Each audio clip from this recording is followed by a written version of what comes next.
한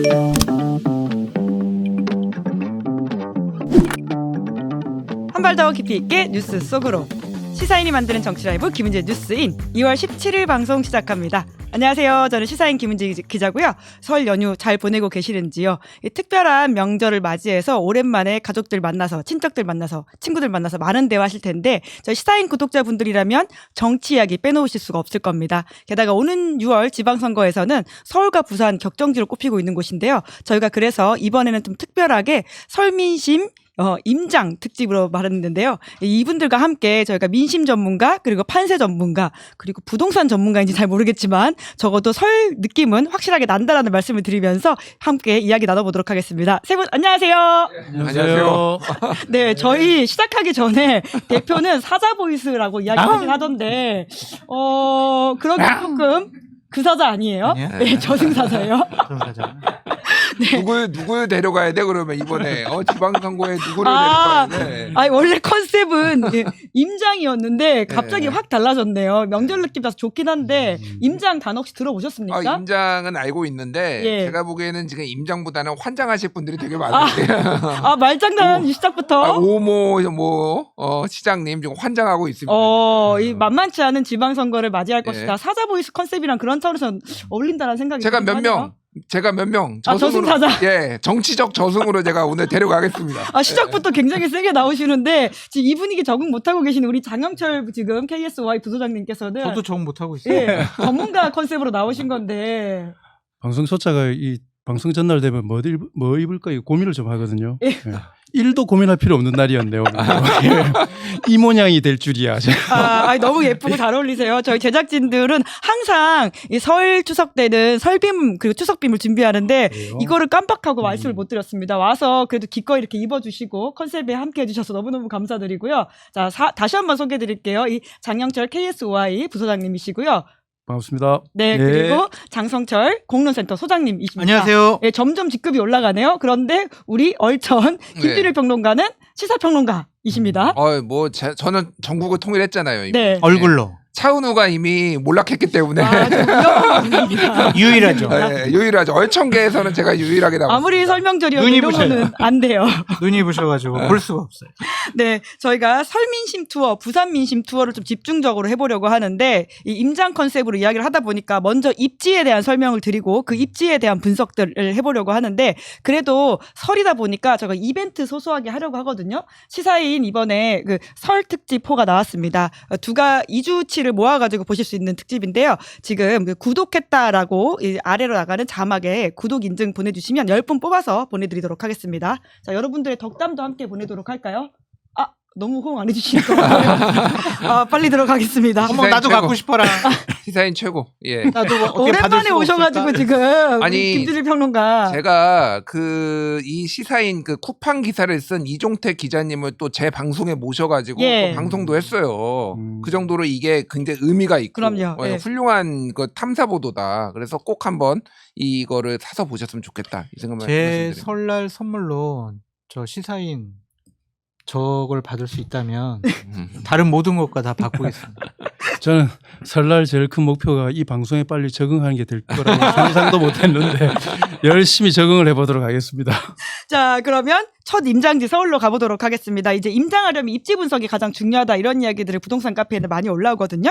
그래서 저희는 그 입지 분석으로서 표심 분석을 해봤는데 그 무엇보다도 지난 대선 총선 득표율을 보면 이 동네의 기본적인 분위기가 보인다라는 걸 알 수가 있을 겁니다. 이제 물론 이 대선 때는 이재명 대통령이 47.1% 그리고 김문수 후보가 41.6% 그리고 이준석 후보가 9.9%를 얻었는데 그러니까 민주당이 상대적으로 유리한 곳이다라고 볼 수도 있겠지만 또 총선을 한번 보자면 딱 그렇진 않다라고 볼 수 있거든요. 물론 빨간색이 국민의힘 계열의 당시 위성정당이었었고요. 짙은 파란색이 아마 조국혁신당으로 보이는데 민주당인가요? 민주당 그리고 옅은 파란색이 조국혁신당인데 국민의힘에서 단일로는 1등을 하긴 했지만 사실 이제 당시의 범야권 지금으로서는 범여권이라고 할 수 있는 곳을 합치면 더 많긴 합니다. 그러니까 이러한 기본 표밭과 구도를 볼 수 있는데 하지만 최근 지표 같은 경우에는 쭉 좀 이거 어떻게 봐야 되는지에 대한 생각이 들거든요. 그러니까 한국갤럽을 기준으로 2월 첫째 주인데요.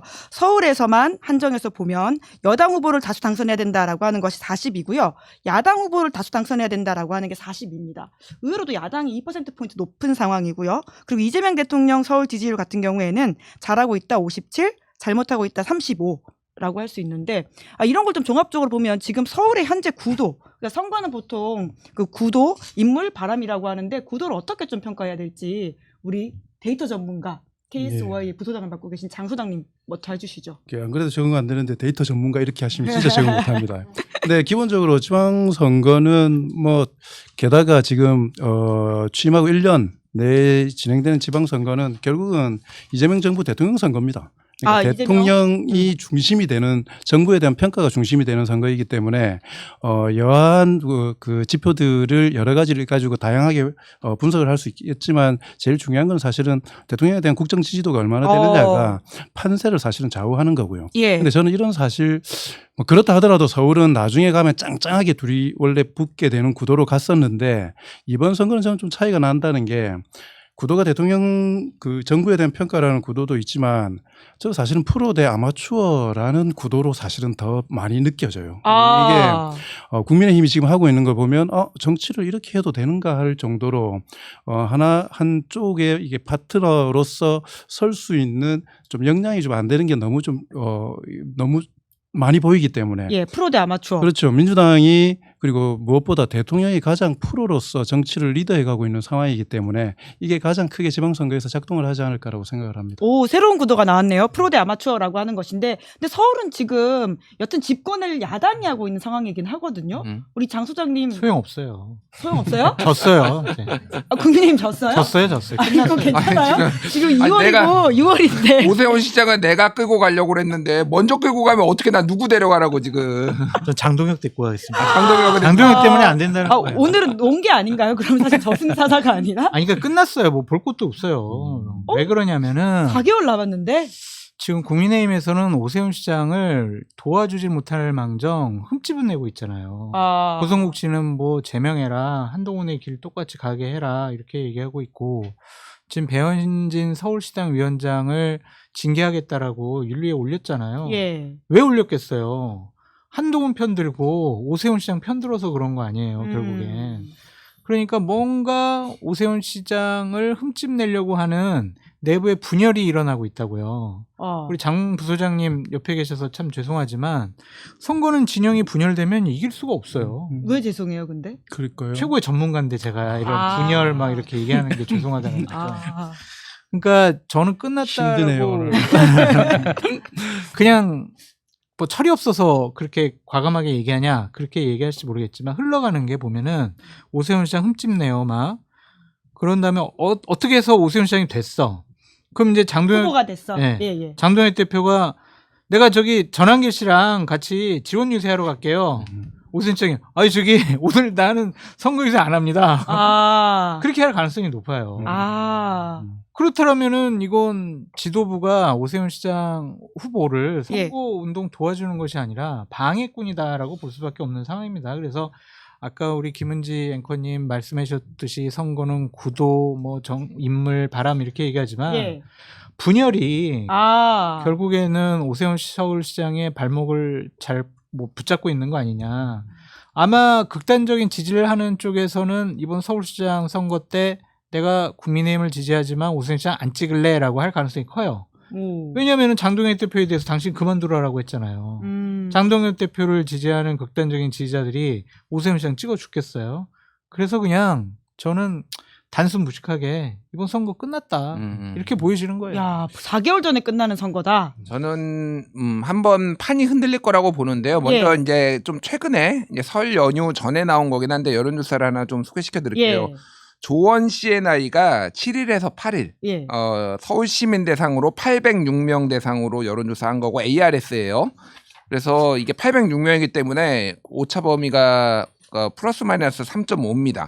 근데 양자 대결을 붙여봤거든요. 정원호 47.5, 오세훈 33.3. 그러면 이게 7%포인트 안쪽이면은 이제 오차범위 내에 있는 건데 밖으로 훅 나가 버렸어요. 거의 14%포인트 차가 지금 나고 있어요. 물론 이게 지금 당 상황이 굉장히 국민의힘이 안 좋은 것도 있고 오세훈 시장이 개인적으로 지금 좋은 게 하나도 없습니다. 이를테면은 뭐 한강버스도 굉장히 문제가 많았죠. 예. 그리고 당내에서도 지금 뭐 분란이 있는 것도 있고 종묘 세운 사가 재개발 관련해서 여러 잡음들이 있었고 그 예전에 MBS 여론조사 보면은 서울 시민도 60%가 그거 오세훈식 개발하는 거 반대한다 이런 식으로 나왔었거든요.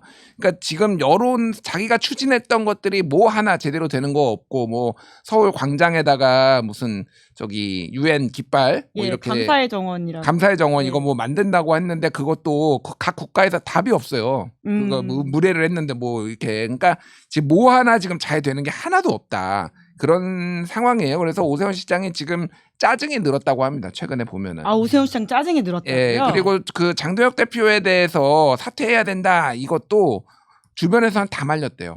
그 메시지 내면 안 된다고요? 왜요? 김병민 정무부 시장부터 해가지고 다 말렸는데 오 시장이 독자적으로 판단해서 냈다라는 거예요. 그러니까 그 지금 상황이 뭔가 돌파구를 마련해야 되는 상황이다라고 본 것 같아요. 그러니까 그게 이제 득이 될지 실이 될지는 모르겠으나 어쨌든 어떤 거 하나도 지금 좋지 않다라는 건데 막상 이제 선거가 되면은 또 언제 그랬냐는 듯이 또 이렇게 다 결집을 하게 돼 있거든요. 그렇죠. 예. 지난번에 대선에서도 보면은 이재명 47.1, 김문수 41.5, 이준석 9.9 뭐 이렇게 받았으니까 서울만. 예, 서울 얘기하는 거예요. 예. 지금. 그러면 김문수, 이준석 합치면은 이거는 50이 넘습니다.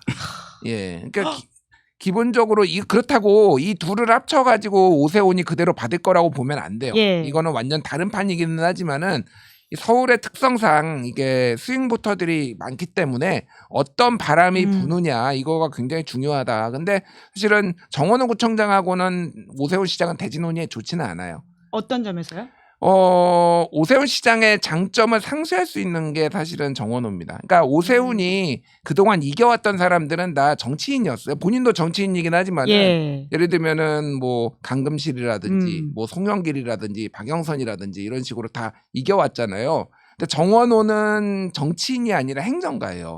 그리고 어쨌든 일을 잘한다라는 그런 포지션으로 가면은 1대1로 맞붙으면은 최근에 오세훈 시장의 삽질들이 환기가 되고 그게 집중적으로 공격을 받았을 때 딱히 좋은 구도는 아니다. 그렇게 봅니다. 네. 제가 봤을 때는 예. 저 2025년 대선 서울 지역 득표율을 갖고 뭐 오세훈 시장 측이나 김준일 평론가님처럼 결집하면은 또 다른 상황도 마련할 수 있지 않을까라고 한다면 그건 오류를 나타낼 수가 있을 것 같아요. 두 분 의견이 갈리시는 거네요? 아니 뭐 이렇게 그렇게 분석을 하고 해요. 설날부터.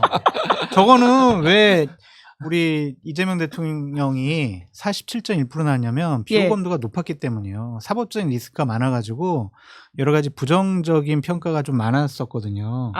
반명입니까? 아니 전 친명입니다. 이제부터 친명. 이제부터 친명인 게 지금은 저 갤럽 여론조사를 보면은 잘하고 있다가 57이에요. 긍정평가가 57이란 말이에요. 저 때랑은 지금 대략 그냥 저 뭐 득표율하고 이거는 뭐 지지율이니까 단순 비교하기는 어렵겠지만 10%가 높아요 지금. 그러니까 대통령의 개인기로 지난 1년 동안 스스로를 올려왔다. 진짜 찐명이신데요? 아니 그러니까 잘하고 있는 건 잘한다고 해야지 뭐 억지로 못한다고 하면은 저에게 뭐 도움될 게 뭐가 있겠습니까? 그래서 우리 장영철 부소장님 말씀하신 것처럼 지방선거는 대통령 지지율이 가장 중요한 요인이 될 것 같다. 그래서 지지율이 이렇게 계속 고공행진을 하게 되면은 국민의힘에서 장동혁 대표가 당대표로 있는 한 이 선거는 그냥 해볼 만한 하지도 않아요. 그냥 해보나 마나요. 그럼에도 불구하고 아까 김준일 평론가님 말씀하셨던 그 조사에 보면 다자대결 쪽에서 보면 그 정원호 구청장님이 28.4%, 오세훈 시장이 20.2%로 나와 있습니다. 그리고 거기에 나경원, 한동훈 대표를 왜 넣었는지 저는 잘 모르겠지만 그래서 오세훈, 나경원, 한동훈 세 분을 더하면 40.8% 정도가 나옵니다. 그러니까 이게 아까 이야기했던 것처럼 지금 당의 갈등 상황으로 봤을 때 뭐 다 나온다고 한들 경선을 통해 가지고 한 명의 후보가 확정되어서 고스란히 이 지지가 연결될 가능성이 그렇게 크지 않다 하더라도 지금 가상 대결 양자 붙였을 때에 비해서는 그러니까 이 국민의힘 지지층들이 포진하고 있는 게 가상 대결보다는 더 많다. 아, 좀 분열돼 있으니까. 아까 예, 이야기했던 후보가. 그쪽에서 민주당 쪽을 보면 한 45, 6, 7 요 정도 되거든요. 그러니까 결국 그 차이가 그게 나오는 거예요. 아. 나중에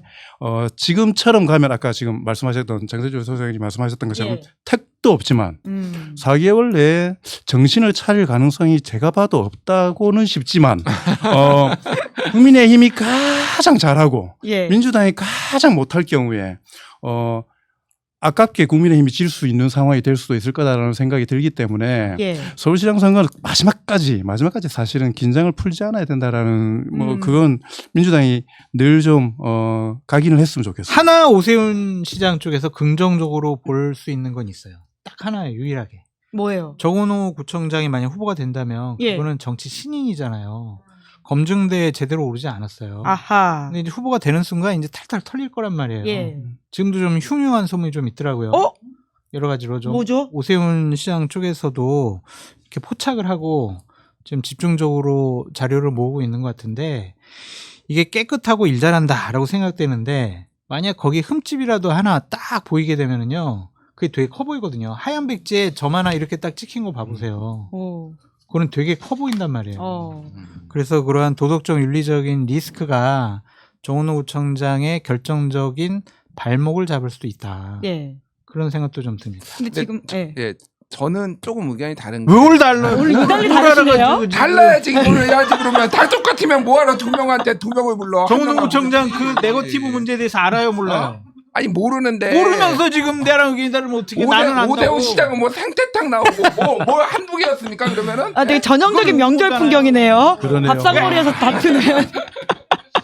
그러니까 저는 제가 보기에는 서울시장은 별로 과거에 도덕성 문제가 그렇게 엄청나게 영향을 주지는 않았어요 선거판에. 그동안의 관례를 봤을 때 물론 이제 서울시장의 급이 차기 대선 후보급이라고 보고 있고 사람들이 그런 거에 관심이 없지는 않지만은 그러니까 대표적인 게 뭐 생태탕 같은 거예요. 그게 예. 뭐 이게 논란도 있었지만은 결과적으로 득표에 영향을 주지 않았거든요. 그래서 진짜 완전 치명적인 뭐 그런 게 아니면은 뭐 글쎄요.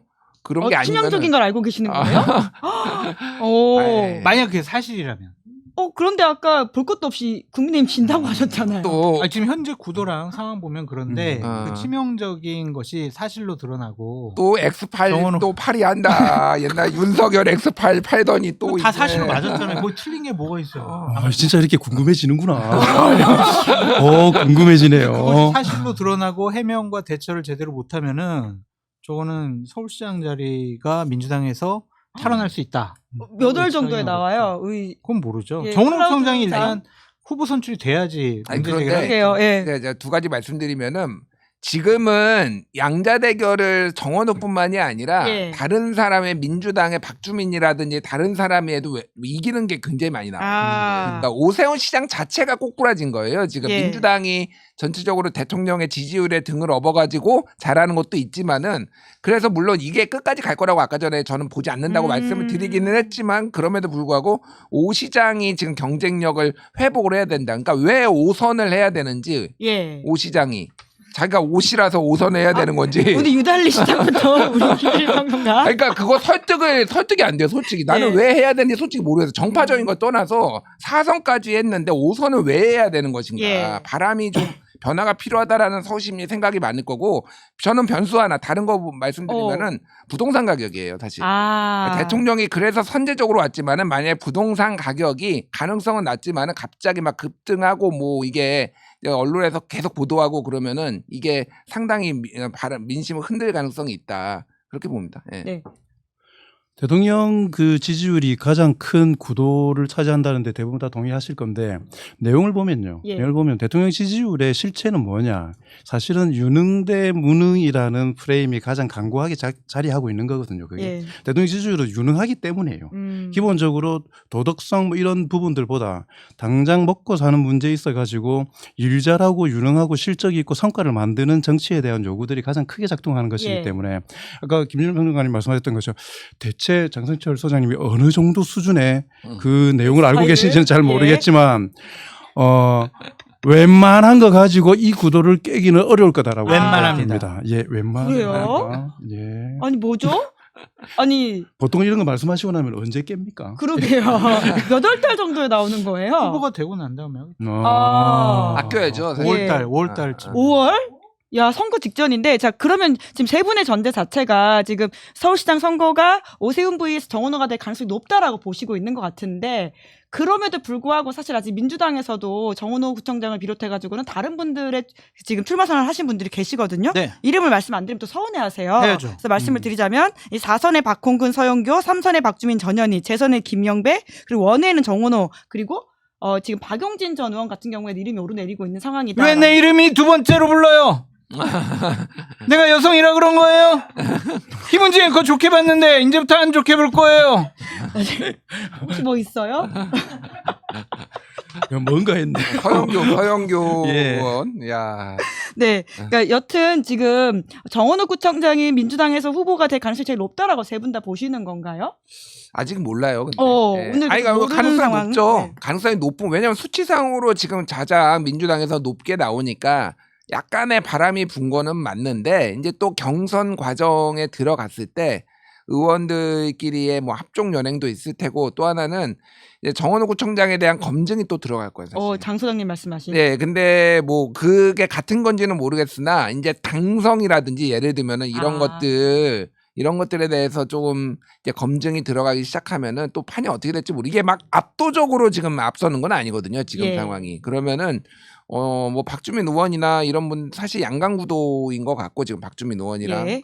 정원호 구청장이 또 박주민 의원이 경쟁력이 없지 않아요. 최근에 아까 말씀드렸지만 여론조사에서 그러니까 만약에 정원호만 이긴다. 예. 라고 하면은 정원호가 민주당도 이제 전략적 당원들의 전략적 투표를 하겠죠. 그런데 여러 명이 이기는 사람이 나온다라고 보면은 꼭 정원호로 고집할 필요는 없어. 사실 정원호에 대한 애착이 그 정도로 라포가 형성돼 있지 않아요. 민주당원들 사이. 민주당원들 사이에서는 예. 훨씬 오래 본 정치인들이 많잖아요. 그러니까 아직 그거는 좀 가봐야 된다. 예. 경선에서 당원들이 선택하는 핵심적인 두 가지가 뭐냐면 정체성 부분이 있고 그다음에 정체성. 당선 가능성이라는 부분이 가장 크게 작동하는데 지금 말씀하셨던 것처럼 최근 초기에 정원호 그 청장이 뛸 때는 오세훈을 이기는 후보가 정원호 청장밖에 없었어요. 그때 그러니까 그 부분이 사실은 대세를 하는데 가장 크게 작동을 했었는데 최근에 그리고 얼마 전에 발표됐던 여론조사 꽃에서 발표했던 내용으로 보면은 박주민 의원이 오세훈 후보와 그 가상 대결에서 정원호 청장보다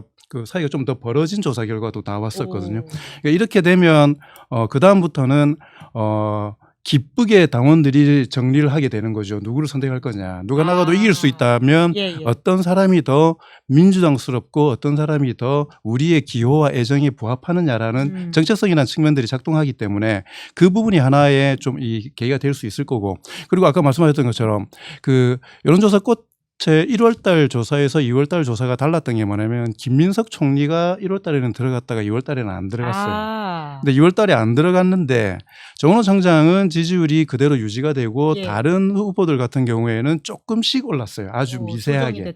그 말은 뭐냐면 정원호 청장과 다른 후보들 간에는 정치적 이 성향이 좀 다르지 않습니까? 아까 이야기했던 것처럼 행정가적인 측면이 강한 게 정원호 청장이라면 나머지 후보들 같은 경우에는 정치인들로서의 성향이 강하니까 한 분이 빠지니까 그 내용, 그 지지율이 이쪽으로 올라간다는 거죠. 제일 중요하게 제가 생각할 때는 정원호 청장에게 위험 요인이 될 수 있고 경선에서 봐야 될 관전 포인트는 후보들 간의 단일화 부분입니다. 단일화가 일어날 수 있다. 정치적 성향을 가지고 있는 부분들이 합쳤을 경우에 지금대로라면 정원호 청장에게 그 지지가 넘어간다라기보다는 이쪽에 내부의 상승 효과를 가질 가능성들이 있기 때문에 경선 과정에서 좀 그런 부분 그리고 또 무엇보다 중요한 게 뭐냐면 정원호 청장이 처음에 1등 나왔을 때는 이변이라고 다들 이야기를 했었는데 지금은 오히려 정원호 청장을 이기는 게 이변이 되는 상황이 돼버린 거지 않습니까? 지금 왜냐하면 바람을 한번 탈 수 있다. 1등을 수위를 유지한 게 거의 한 달 가까이 돼버렸었기 때문에 이변이나 이런 데에 대한 선거가 가지고 있는 미묘한 그 경쟁 그게 있습니다. 그래서 다이나믹스 그런 약간 예외적인 상황들이 변수가 될 수 있을 거다라고 생각을 합니다. 네. 그러면 당내 후보들끼리의 단일화 이슈도 굉장히 흥행 포인트가 될 수 있겠다라는 생각이 드는데 저는 그거는 포인트가 안 될 것 같다는 생각이 들어요. 어떤 점에서? 오늘 양쪽으로 싸우시네요. 오늘 자리 불리하게 가운데서? 잡으시는데.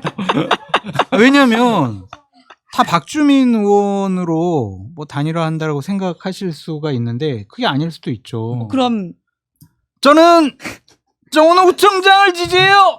막 이렇게 나면 어떡할 거냐고요. 할 수 있죠. 네. 예. 그러니까 예. 정원호 구청장 쪽에서는 대세론이 있는 것이고 또한 대통령실 청와대에서 정원호 구청장을 좀 찜한 거 아니야? 예. 이런 분위기를 읽잖아요. 그러면은 야 그래도 내가 그러면은 대통령실과 청와대랑 척지면 안 되겠지. 눈치 좀 보고 정원호 손들어줘야지. 이럴 분도 계실 거예요. 그래서 이쪽 모이는 거랑 이쪽 모이는 거랑은 좀 비슷하지 않을까. 예. 그런 생각이 들고 정원호 박주민 이 두 후보 호재와 약재를 꼽아본다면 저는 둘 다 깜인 것 같아요. 깜. 어떤 의미세요? 깜. 서울시장 깜인가. 아, 역량이 있냐? 네. 예, 예. 그리고 서울시장 깜은 대통령 깜으로 우리가 인식을 하게 되거든요. 예. 서울시장 그 뒤에 있는 거를 보게 돼요. 근데 이 사람들이 과연 그걸 할 수가 있을까? 예. 그것도 하나의 중요한 관전 포인트가 되지 않을까라는 생각이 좀 들어요. 행정의 달인이라고 하지만 오세훈 시장 측에서 행정이 달인이 아니야라는 것을 입증해낸다면 거기다가 도덕적 윤리적으로 문제가 있어라는 거를 두 가지 축으로 정원호 후보를 공격을 하게 된다면 그거는 민주당에 있는 경쟁 의원들이나 당원들이 정원호 어떻게 버티는지 혼자 한번 이렇게 지켜봐야 되겠다. 막 전적으로 달라붙어가지고 예, 예. 정원호를 지키자 막 이러지 않을 수도 있어요. 예, 예. 그럼 오세훈 시장 쪽에서는 박주민 의원 올라오면은 저 사람이 뭐 행정을 해보지도 않았고 깜이 될까 안 될까 이런 고민을 서울 시민이 할 수 있을 것 같다. 그러면은 후보 과정 중에서 먼저 문제 제기를 해서 아하. 정원을 누를 수도 있겠죠. 예. 그러니까 그런 여러 가지 상황들이 좀 예측해 보여요. 장 소장님, 오세훈이 시키느나 이렇게 방송하라고. 오세훈은 만났나 최근에? 만나지 않았고요. 통하셨나요? 아니 통화도 안 했습니다. 예. 방금 거의 저승사자 눈빛 뒤쪽에 보내셨거든요. 왜 날 잡아가려고 그래? 같이 좀 먹고 삽시다. 네. 근데 이게 보면 저는 박주민 의원님께 가장 큰 기회 요인은 사실은 장동혁과 나경원이라고 생각합니다. 오. 이게 구도가 아까도 말씀드렸던 것처럼 유능 대 무능의 구도가 돼버리면 그 구도가 정착이 되게 되면 가장 유리한 게 사실은 정원호 청장입니다. 그러니까 지금 이거는 정원호 현상이라고 불릴 만큼 그 부분에 대해서 지금 거의 신드롬이 일고 있는 상황이기 때문에 게다가 그걸 지원해 주기 위해서 오세훈 시장이 계속 지금 헛짓을 하고 있는 거잖아요. 그래서 유능 대 무능의 구조가 만들어지는데 장동혁, 나경원 등 유너게인 세력들이 이 부분에 이게 전면에 사실은 나서게 되면 예. 민주당 대 국민의힘이라는 대립구도가 생겨버릴 가능성들이 크게 되고 그렇게 될 경우에는 저는 박주민 의원에 대한 민주당 당원들이나 지지자들의 좀 호응이 나타날 수도 있다라는 생각이 듭니다. 근데 현재까지 보면요. 사실 아까 장선준 선생님이 말씀하셨던 것은 지방선거 저도 볼 거 없다라고 생각하고요. 예. 그리고 서울시장 같은 경우에는 지금 현재 아까 말씀하셨던 그런 얼마나 큰 폭탄이 터질지 모르겠지만 그 폭탄이 아니라면 서울시장은 정원호 청장이 가장 가까이 와 있는 게 현실이라고 생각을 합니다. 네네. 근데 지금 세 분의 전제가 또 국민의힘에서는 오세훈 후보가 된다라고 하는 것 같은데 사실 5대5 룰 세팅이 결정이 되긴 했지만 정말 그럴까에 대해서는 또 의문을 가지시는 분들이 있잖아요. 그거는 공관위에서 싫은데 우리는 서울은 당원 80 일반 국민 20 할 건데 그렇게 되면 예. 나경원 의원이 될 수도 있잖아요. 그렇게 되면 그럼 나경원 의원은 엄청 당황할 것 같아요. 가만 있어봐. 내가 돼버렸네. 어떡하지? 안 나가면 되는 진짜 거 아니에요? 하려고 한 건 아닌데. 그렇지. 왜냐하면은 서울시장 선거 분위기 보면 지금 국민의힘에게 유리하지 않다라는 구도가 잡혀져 있잖아요. 예. 가만 있어봐. 그럼 내가 됐어. 그럼 나 배지를 나는 내려놓고 서울시장 나가야 되는데 현재 구도화에서 내가 지게 되면 나는 정치적인 낭인이 되겠네. 이건 안 되지. 라고 생각을 해서 막 그 오르내리고 있는 안철수, 신동욱, 나경원 이런 분들은 예. 그냥 냄새만 풍기고 예. 실질적으로 후보 등록 안 할 가능성이 높아요. 그래서 오세훈 서울시장하고 예. 윤희숙 윤희숙 전 의원 이 두 그렇게 분하고 두 분. 치고받을지 않을까. 네. 근데 안철수 의원은 경기도의 현역 의원인데 왜 서울시장 이름으로 오르내리죠? 그러니까 막 어디서 막 띄우는 것 같아요. 그냥. 어디서? 예. 뭐 장동혁 측에서 뭐 띄울 예. 수도 있고, 그 또 나온 띄울 수도 있고. 그 장동혁 대표 같은 경우에는 또 문화일보 유튜브에 출연을 해가지고는 그러니까 뉴페이스가 등장해서 컨벤션 효과를 낸다면 활용 정점이다라고 하면서 서울시장 필승 전략을 이야기했다고 서울시장 해요. 필승 선거 전략은 간단해요. 장동혁 대표가 그만두면 돼요. 아. 그렇죠. 전 뉴페이스 하길래 장동혁 대표가 나오려고 하나. 아. 깜짝 카드이긴 하네요.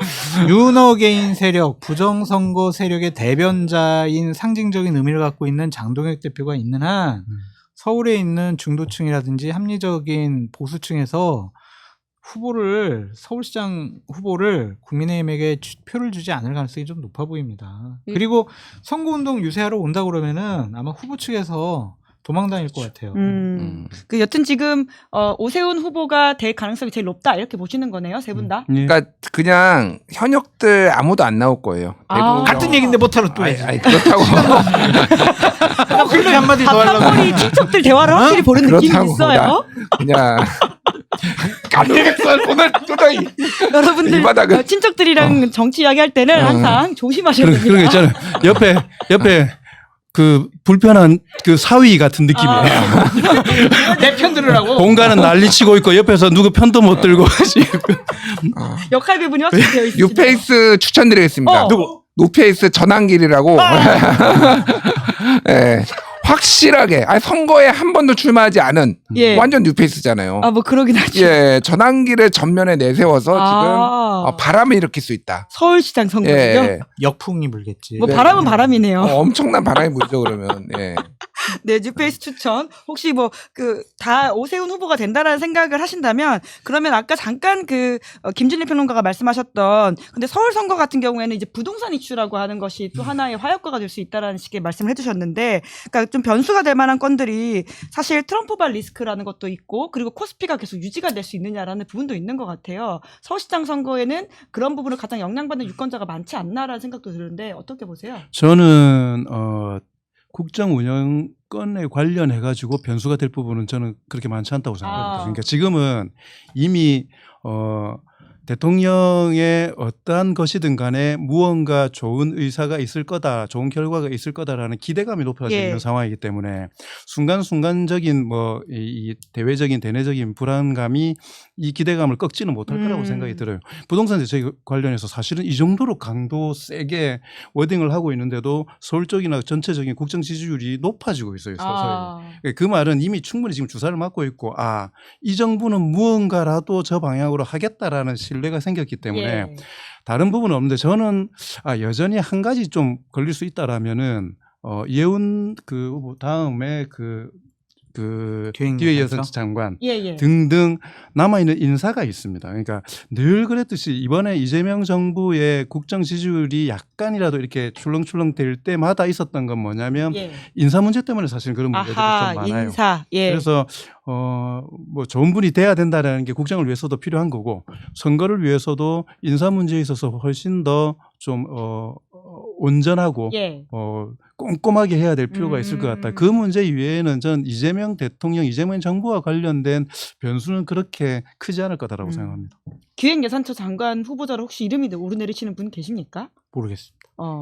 뉴페이스 관료가 할 것 같아요. 제가 보기엔 지금 뭔가를 관리 차원에서 깜짝 카드로 또 누군가를 하기에는 좀 국정에 사실 그리고 지금 8개월이 넘었어요. 근데 아직도 장관이 없는 거는 문제가 있습니다. 이제 그게 사람들이 문제라고 생각 안 해서 그렇지. 예를 들면은 방송미디어통신위원회 아직도 가동이 안 돼요. 그렇죠. 지금 정권이 출범한 지 8개월 됐는데. 심의위원회, 방송통신위원회는 위원장이 나오긴 했는데. 아니요. 위원장이 있는 게 중요한 게 아니라 7명 중에 실질화 안 되어 있다. 4명이 있어야지. 왜냐하면 2인 체제, 5인에서 2인 체제도 불법이 됐으니까 과반 이상이 임명이 돼야 되는 거잖아요. 지금 임명이 안 돼가지고 그러니까 이게 사실은 좀 뭐라고 해야 돼요? 어수선해요. 약간. 그런데 그거 사람들이 잘 모를 뿐이에요. 그래서 아마 기획예산처 장관 이런 분들은 안정적으로 갈 것 같아요.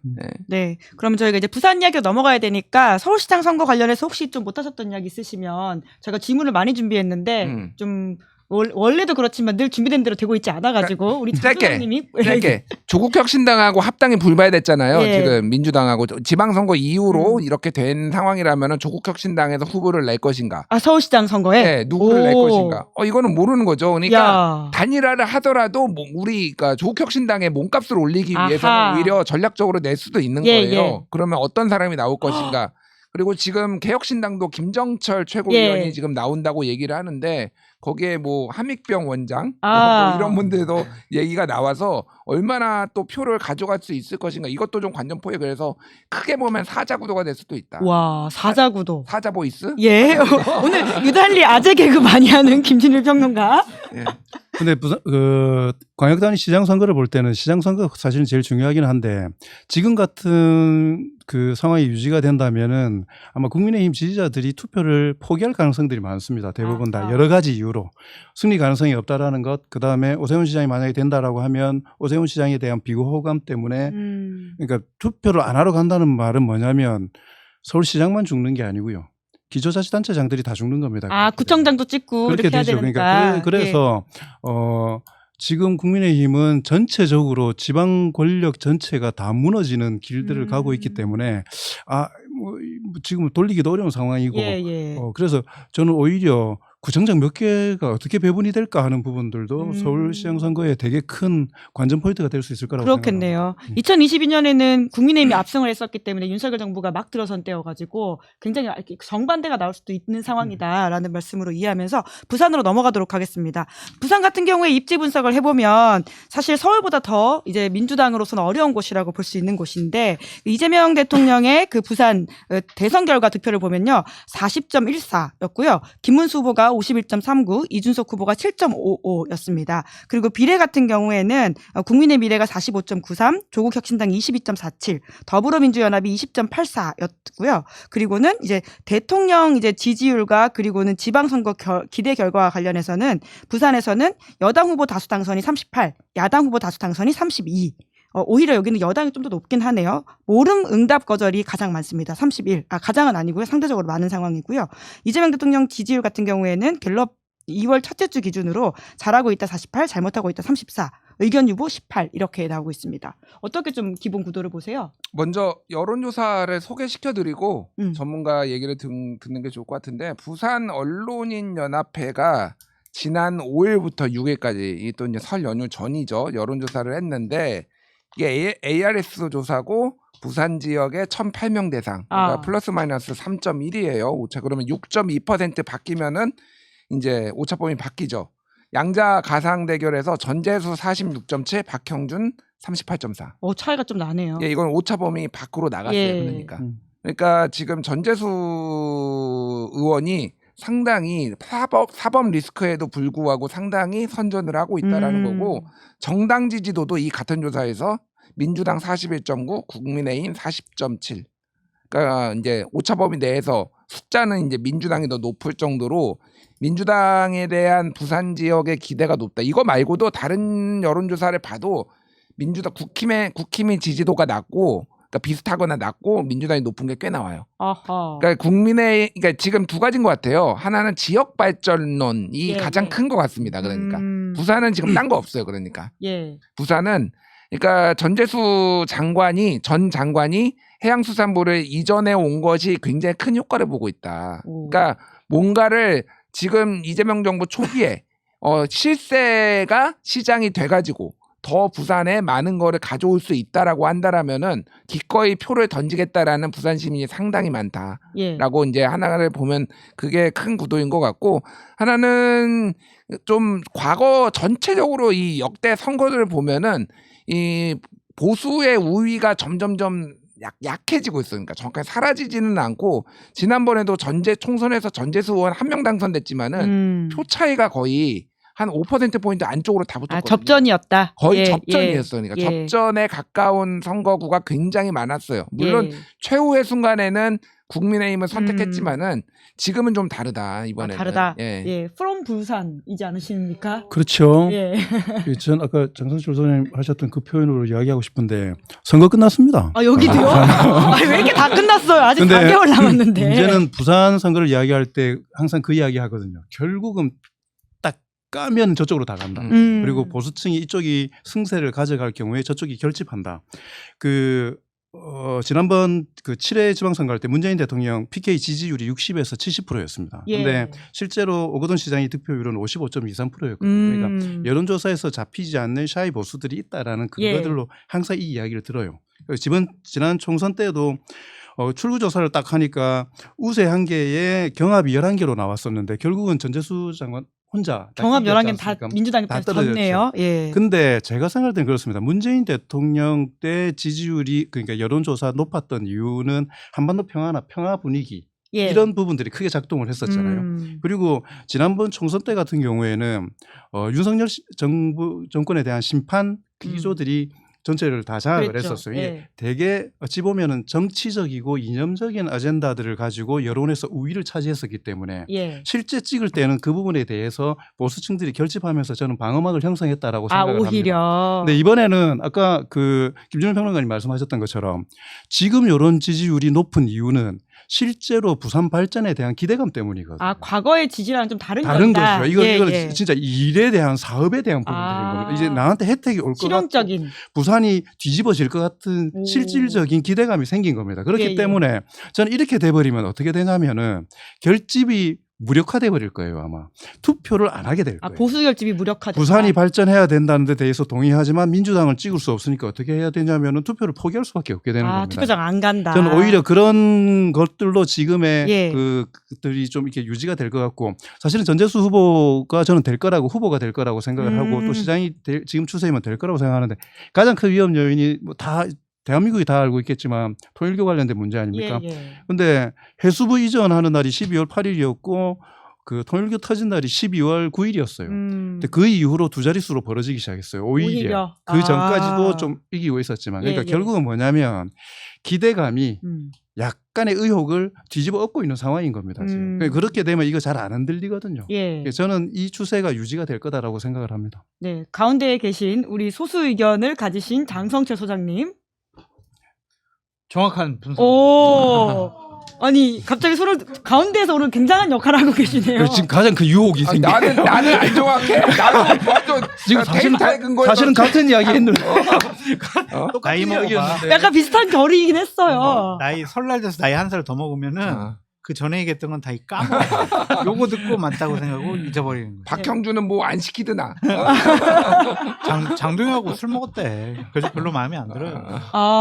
그 두 분이 말씀을 잘해주셨고 분석 잘해주셔가지고 덧붙일 말은 없는데 하나만 두 분이 빼먹은 거 말씀드리면 가덕도 신공항 그 입찰 문제와 관련해서 아마 6월 지방선거 전에는 어떻게든 결론을 내릴 것 같아요. 지금 자꾸 유찰되잖아요.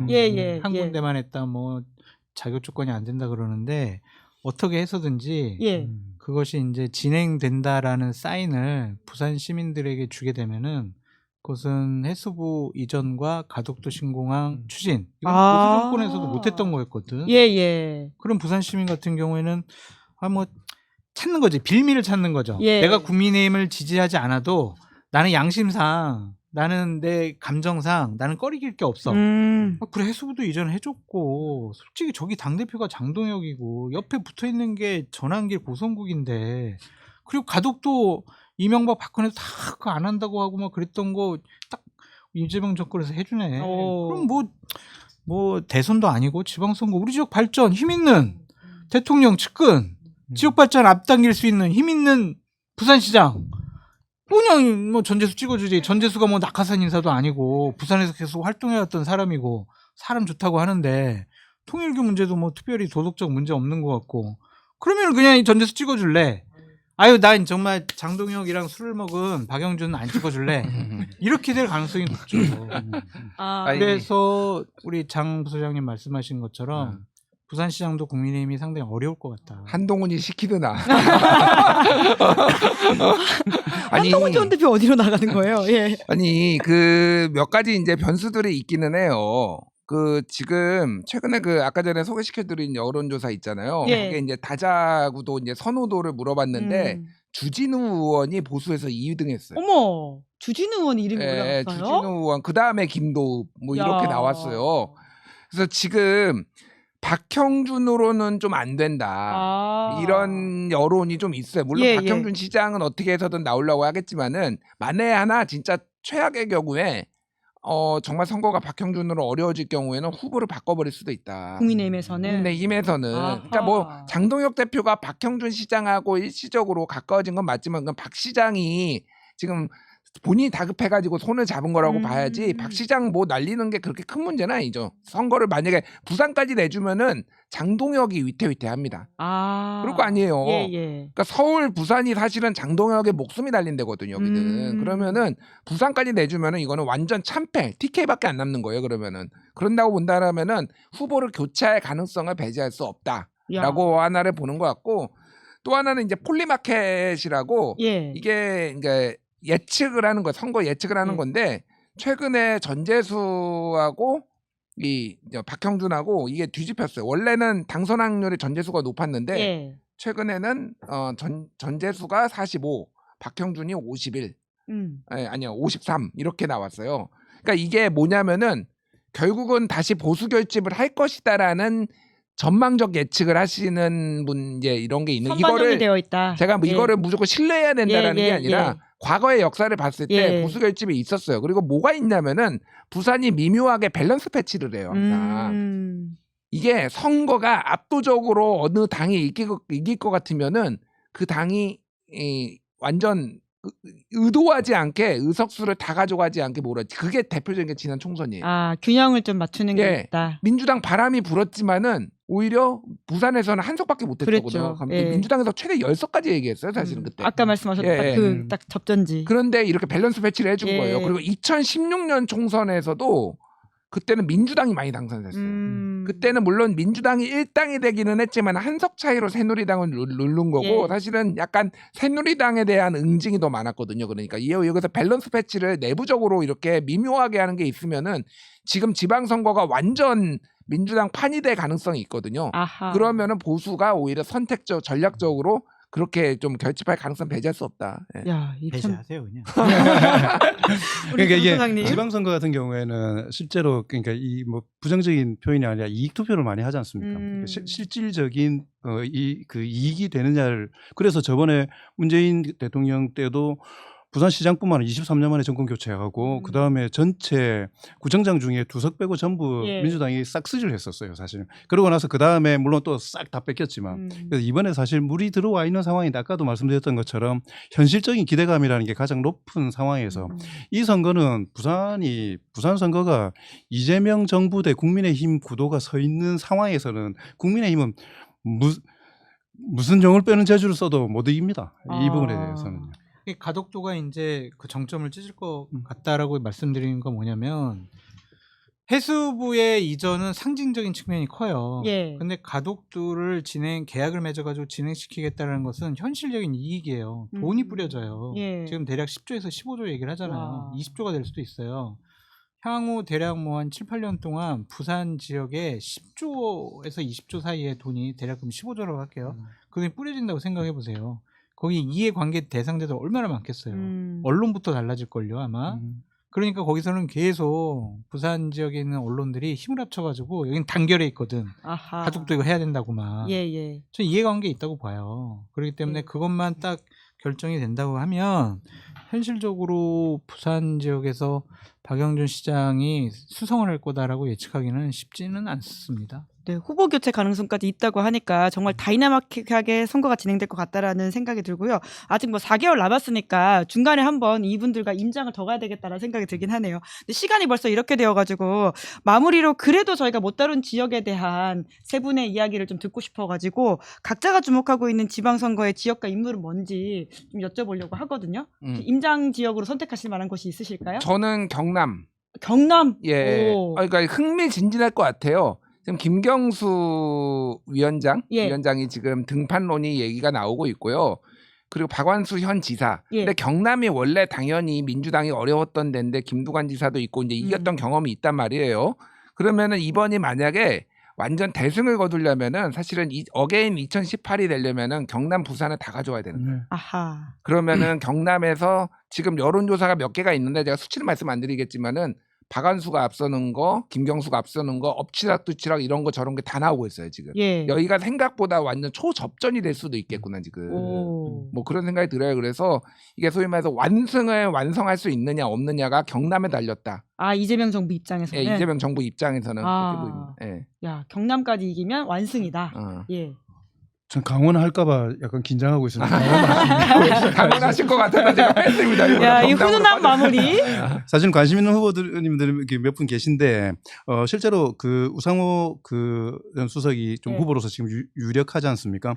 이 보면 조사 결과에 따라 이거 다 여심위에 나와 있는 거니까 나중에 말씀드리겠지만 41%에서 46.3%에서 47.11%에서 49.8 2월 6일 가장 최근 조사에서 우상향이에요? 가상 대결에서 그렇습니다. 김진태 현 지사의 경우에는 44, 38.1, 36.8, 37.7 이렇게 하향 곡선을 그리고 있고 점점 벌어지고 있어요. 게다가 사실은 2월 1일 날 이광재 그 분학위원장이 강원도지사의 여론조사에 많이 오면서 좀 유리한 위치에 있었음에도 불구하고 불출마를 선언하면서 적시를 해가지고 우상호 그 후보에 대한 지지를 선언을 했었거든요. 네. 그게 또 미치는 영향들이 분명히 좀 있다라고 생각을 합니다. 그러니까 강원도 이번에는 간단치 않다라는 생각이 좀 들어서 뭐 삭발을 하시기는 하던데 김진태 현 지사가. 근데 지금은 머리가 좀 자라셨겠네요. 근데 예. 그렇게 삭발로서 막을 수 있는 흐름은 아닌 것 같다. 그런 생각이 들어서 강원도 한번 눈여겨볼 수 있는 체크 포인트가 아닌가 하는 생각이 듭니다. 야. 장 수장님이 강원도 할 것 같아가지고 제가 예. 양보한 거예요. 아. 저도 강원도 생각했었거든요. 그래요? 예. 왜냐면은 그러면 저는 뭐가 됩니까?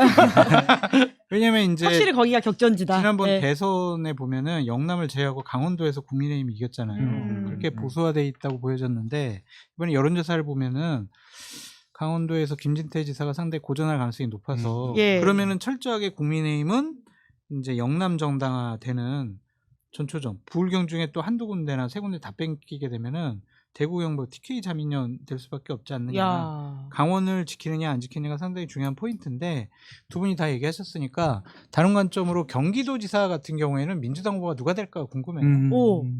현재로서는 뭐 추미애 전 장관이 유리한 거 아니야? 막 그런 얘기를 하고 있지만 현직 도지사의 프리미엄도 무시 못할 거거든요. 김동연 지사. 네. 예. 각종 여론조사를 보면은 뭐 민주당 권리당원, 민주당 지지층 대상으로 하면야 추미애 전 장관이 높게 나오지만 일반 국민, 경기도민 대상으로 하면 김동연 지사가 높게 나와요. 예.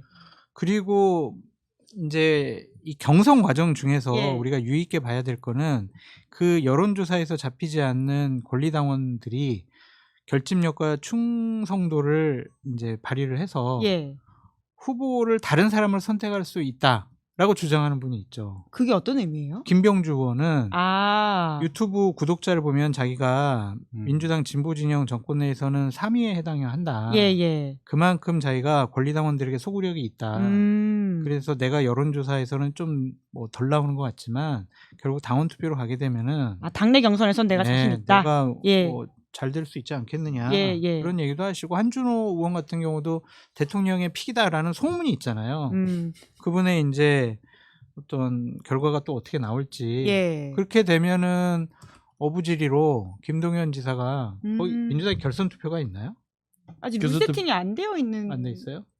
최종적으로 있죠. 정해졌습니까? 현재까지는 있을 건데. 근데 만약 아니, 그러니까 후보들이 이 선호 투표제를 지금 예. 하는 걸로 가닥이 잡혀서 선호 예. 투표제는 뭐냐면은 결선 투표를 따로 안 하고 그것도 내가 올리는 거? 1위표, 2위표를 해가지고 만약에 과반이 3명 3자구도에서 과반이 안 나올 경우에는 2위표 찍은 거를 주는 거예요. 그러니까 이게 선호 투표제거든요. 그러니까 왜냐면 시간과 돈이 많이 드니까 투표를 또 할 경우에는 예. 선호 투표가 확정이 됐습니까? 제가 알기로는 선호 투표 그때 그래요? 당 룰로 하는 걸로 그게 근데 어. 지금 이 광역단체장에 적용되는지 모르겠는데 제가 알기로는 선호 투표제예요. 네네. 선호 투표제가 약간 변수가 있는 게 뭐냐면은 자 그러면은 예를 들면은 추미애를 지지했던 사람이 그러면 누구한테 표를 2위로 누구를 쓸 것인가. 예, 예. 사실 이거 되게 중요해요. 각자의 선거 전략도 좀 달라지겠네요. 예, 달라져요. 그러니까 당을 세우지 않고 2위 표를 가져오는 것도 예, 되게 예. 중요하다. 그러니까요.